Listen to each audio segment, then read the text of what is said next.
This is Katie Robinson-Edwards, your Umlauf curator, coming to you live from Charles Umlauf's studio. Today we're going to talk about something that has actually come up in the sculptural news. So we're changing what we're discussing a little bit, but I want to show you Charles Umlauf's studio because it's so exciting to be in here. It's a rainy morning today. But if you want a chance to join some of our studio sessions, we actually have one coming up September 29th with American Dreamer that will do inside or just outside the studio, but it will include a tour of the studio. You'll have to get a ticket because we can't have very many people in here, but please join us. And in the meantime, I wanted to show you something kind of neat. The Umlauf is a museum. We are a nonprofit. We actually do not collect very many objects unless they're gifted to us, but we do really like to pay attention to Charles Umlauf's works that come up at auction so we know about them, and hopefully someday maybe one of them could come here. We're right in an ante room here, and I want to show you a particular Umlauf piece. I'm going to flip you around that has come up at auction. Let me explain.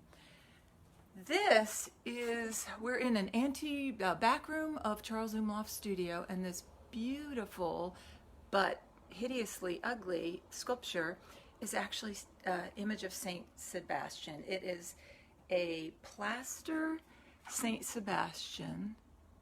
My hands are very clean, but I'm also not really touching it. That has been covered and prepared for a mold, so that Charles Umlauf's, probably in Italy, surely in Pietrasanta or in Milan, that the bronze foundry made a mold of this so that they could create a bronze. Now the Umlauf does not have the bronze. We never have, but I remember seeing this when I first arrived at Umlauf and was really excited about it because it's very clearly Saint Sebastian. Not looking so good. Saint Sebastian was a saint during the era, well, he was a prophet during the era of Diocletian, and was tied to a stake and shot with arrows, but that didn't kill him. He was rescued by Saint Irene, later became a saint, and nursed back to life. And then Saint Sebastian could not resist but go and tell Diocletian how he was a sinner and to repent, and then Diocletian's men clubbed him to death. So, why is that interesting? Well, because let's look at some historical images of Saint Sebastian. Here's one by Preti. Interesting because the arrows didn't kill him. He was essentially, he survived that and had to be clubbed to death. So it's almost like it foretells some of what happens with Christ, the punishment, and then he survives and then he has to be killed another way. Here he is with the arrows. And here is, in the 1959 Umlauf book, here's actually the stoneware study for Saint Sebastian. So what's happened is Saint Sebastian has come up at auction, and it's going to be at auction at Austin Auction Galleries at the end of the month, and we're not really suggesting people buy it, but you certainly want to take a look at it. It's one that we would prefer would come to the museum, but that's not the way the donor's able to gift it. So it's exciting for us because it is the bronze that was made from this right here. And I want to say a couple more things about Saint Sebastian. Let's go over here and look at my computer, which is conveniently set up for all of us. Here's another Saint Sebastian. Let's not worry about who these are, but I'm happy to share with you. There's actually two by Mantegna.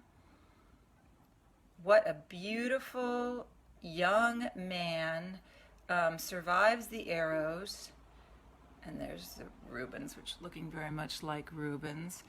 And before I go, well, let me end that and show you something else. It's sort of funny about Saint Sebastian because he does happen to be a gay icon and has for many years. And here you go. Here's just one of the many articles about him. There's a lot of reasons for why. We won't get into that, except for that he's stunningly gorgeous. persecuted and survives. And here's some more images of Saint Sebastian. I'm happy to share more information. There's so much on the internet.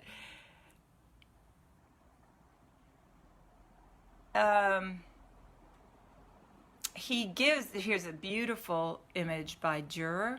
Saint Sebastian gives artists an excuse to do a gorgeous young male that's not Christ. So it's maybe it's a little bit safer. And there, I've showed you that one.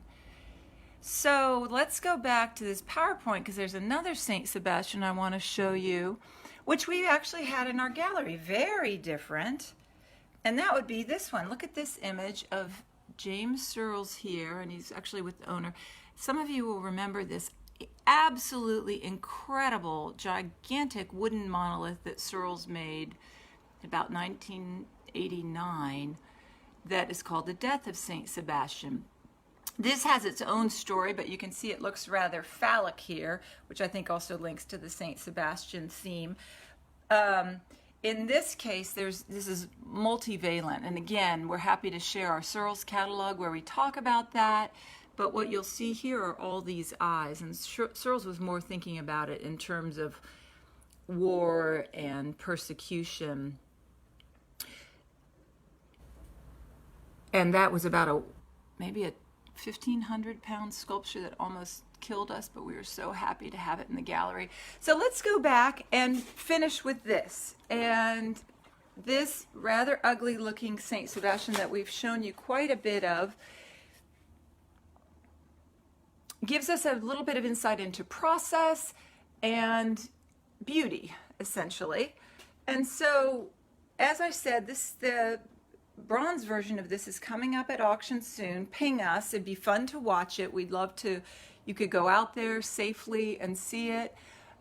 But if anybody is interested in getting it for the Umlauf, we'd be very happy to have it.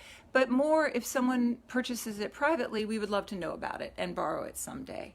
So thanks so much, and we will see you soon. Keep an eye on our website, because we'll tell you about all the Facebook Lives, all the great events that we have coming up. And don't forget, September 29th, you have a chance to come to this studio and see the beautiful Saint Sebastian. Bye-bye.